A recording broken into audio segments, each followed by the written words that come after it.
You're managing what you always do, but your brain feels scattered and you just can't seem to pull it together.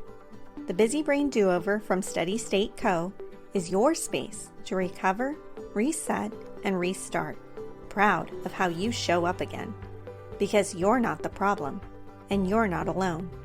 Here, you'll find real tools and honest conversations to help you feel capable, steady, and like yourself again. Here's your host, Candace David, a fellow busy brain who believes life doesn't have to run perfectly to run well.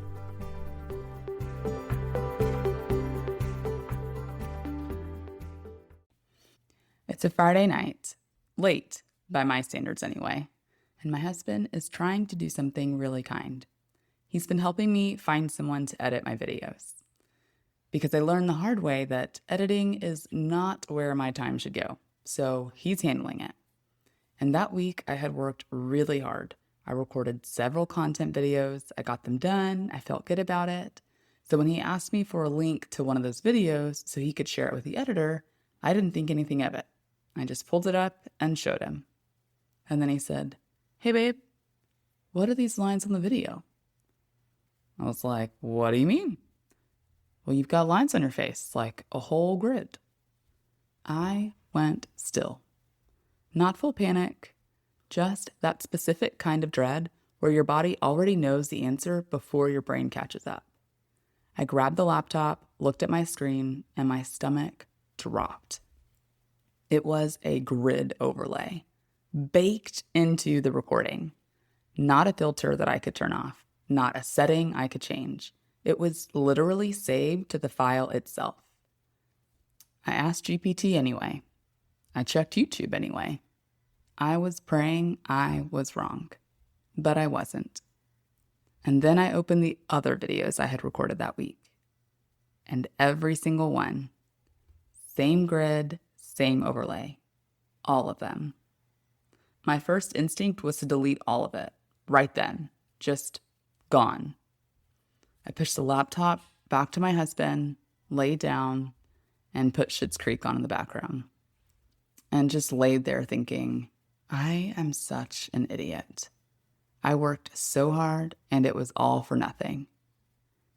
If you've ever had a moment where something went sideways and your brain's first move was to blow everything connected to it up, not just the thing that broke, all of it, that moment right there, that's what we're talking about today. Okay, if that moment felt a little familiar, you're definitely not alone. And quick thing before we keep going. If this podcast has been helpful for you, leaving a quick rating or review helps other busy brains who feel behind find their way here too. Thank you if you've already done that. It means a lot. All right, let's talk about what just happened in that moment. Because there's something really specific about what just happened. And it's different from just feeling behind.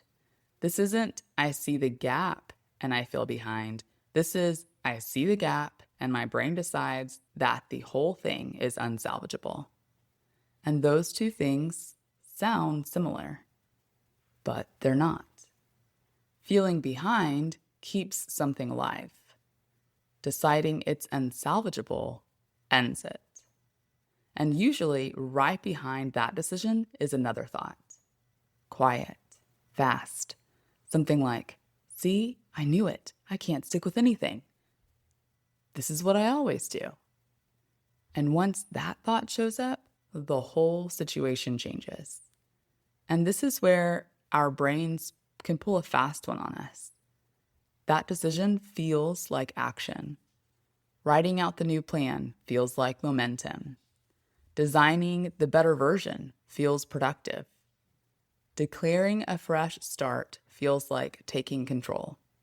Except nothing has actually changed yet. Because the new plan also starts next Monday, or once this project wraps up, or when things calm down, or when the timing is finally right. And Monday keeps moving further into the future. This is all or nothing thinking, and it's really common, especially in brains that lean towards high standards, perfectionism, or ADHD style thinking. It sounds like, if I can't do it right, I'm better off waiting until I can. Or If this is off track, I need a fresh start. If I'm going to restart, I want to restart clean. And for a lot of high capacity people, this feels completely logical because you know what a good plan looks like. You know what working feels like. And when the current version doesn't match that, your brain calls it a failure. But here's what's actually happening underneath that. When something gets off track, your brain doesn't just see incomplete checkboxes. It starts comparing the current reality, messy, inconsistent, imperfect, to the version of the end result you imagined when you started. And when that gap gets big enough, your brain does something that feels like problem solving. Your brain decides the thing itself must be the problem. And it starts designing a better version. This feels responsible, like you're being honest with yourself. But what it actually does is redirect all your energy away from what's still moving and toward building something that doesn't exist yet. And in the meantime, the thing that was actually still happening, even imperfectly, stops. Because you've already mentally torn it down. You're just waiting on the rebuild. This is the part I really want you to hear. Almost every plan that's quote unquote off track still has something in it that was working. Even if it was just one thing, even if it was inconsistent, even if it looks nothing like the original version you had planned. Something was still there. Something that didn't actually need to be torn down. And you don't have to wait for the perfect new version to build from that. That's what today's do-over is about. Before I walk you through the do-over for this moment, quick question. Are you driving, folding laundry, or doing like 12 other things while you're listening right now? Yeah, same. So instead of trying to remember everything from this episode, I made you a one-page do-over download. Just go to mybusybrain.com/join and I'll send it straight to your inbox. All right, let's walk through the do-over for this moment.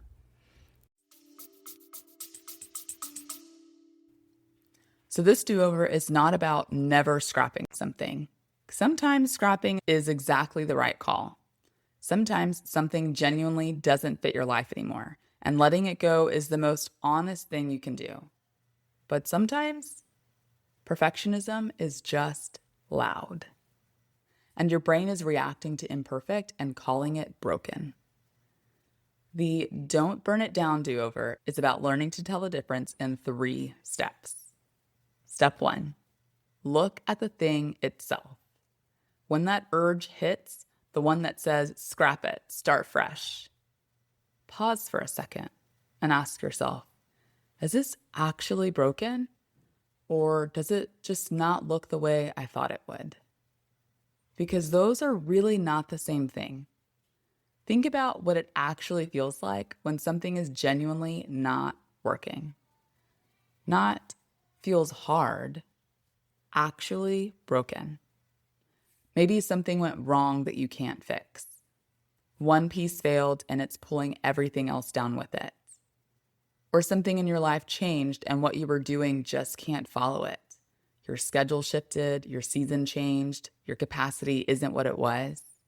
Those are real. Those are real reasons to adjust something.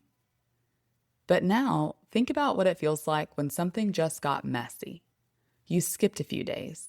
It didn't go the way you planned. One thing went sideways and suddenly your brain decided the whole thing was ruined. That last one, that's not the thing breaking down. That's perfectionism deciding for you. So before you do anything else, just answer the question, is this actually broken? Or does it just not look the way I thought it would? Step 2, check your belief in it. Okay, even if you just answered, it's not actually broken, there's usually something else sitting underneath that urge to start over. A quieter thing. Something that sounds like, I just don't think this is going to work anymore. Or, I've tried this enough times, I know how this ends. So now ask yourself, did I stop believing in this because it's not working or because it got hard and imperfect? Perfectionism doesn't just attack the thing. It attacks your confidence in the thing. Every skipped day becomes evidence. Every messy attempt becomes proof. Until your brain has built a whole case for why this particular thing was never going to work for you anyway. And that case feels completely rational. It feels like self-awareness. It feels like you're being honest with yourself. But look closer. Is the evidence actually that it doesn't work? Or is the evidence just that it hasn't been perfect? Those are not the same thing. Imperfect is not the same as impossible. Inconsistent is not the same as broken. Hard is not the same as wrong. So find one moment, just one, where this did what it was supposed to do. Even a little, even once. If you can find it, perfectionism doesn't get to make this call. You do. Step 3, make the call on purpose. This is where you get to decide, not react, decide. And there are really only 2 options here. If something genuinely isn't working, change it, adjust it, let part of it go. That's a real decision, and it's a valid one. But before you do that, look at what's still good, not what went wrong, what's still there. The work you put in, the effort that didn't disappear just because one thing failed, the pieces that were still solid even when something else wasn't. Because the demolition reflex doesn't just take down the broken thing, it takes everything with it. And most of the time, most of what you built is still standing. But if you worked through steps 1 and 2 and found something still worth keeping, pick it back up. Continue from that point, not from the beginning, from what was still working. The difference isn't whether you restart or not. The difference is whether you choose it. Here's your permission slip for today. Those videos I told you about at the beginning of this episode, I didn't delete them. Not because I made some wise, intentional choice in the moment. Don't be fooled. Because I was exhausted and it was late. But here's what I know now, looking back at it. Those grid lines were a real problem. And my frustration was completely valid. But the videos were not broken. The work I put in that week was not broken. My first instinct was to blow it all up. And if I had, I would have lost everything that was still good because of one thing that went wrong. That's the demolition reflex, and it almost won. So here's your permission slip for today. You are allowed to be frustrated when something goes wrong. That's real. That's valid. But frustration is not a reason to burn down everything connected to it. And you are allowed to set something down on purpose. If you worked through those steps and realized this genuinely doesn't fit my life right now, you are allowed to let it go. Without shame, without guilt. But if you found something in those steps that's still worth keeping, you're allowed to pick it back up. Messy, imperfect, not what you pictured. And call that enough to keep going. Both of those are real choices. Both of those are valid. The only version that doesn't serve you is the one where perfectionism makes the call for you and you never actually decide anything at all. But there's another version, the one where you know the difference and you get to decide. If today's do-over hit home for you, would you like me to send it to you? Every episode of the show comes with a one-page do-over download, a simple guide that walks you through the reset we talked about today. So instead of trying to remember the steps later, you'll have it right there whenever your brain needs a reset. Just go to mybusybrain.com/join and I'll send it straight to your inbox. All right, my fellow busy brain friends, take a breath, give yourself a little grace, and remember, you can always start again. That's what a do-over really is. Not perfection, just permission. Talk soon.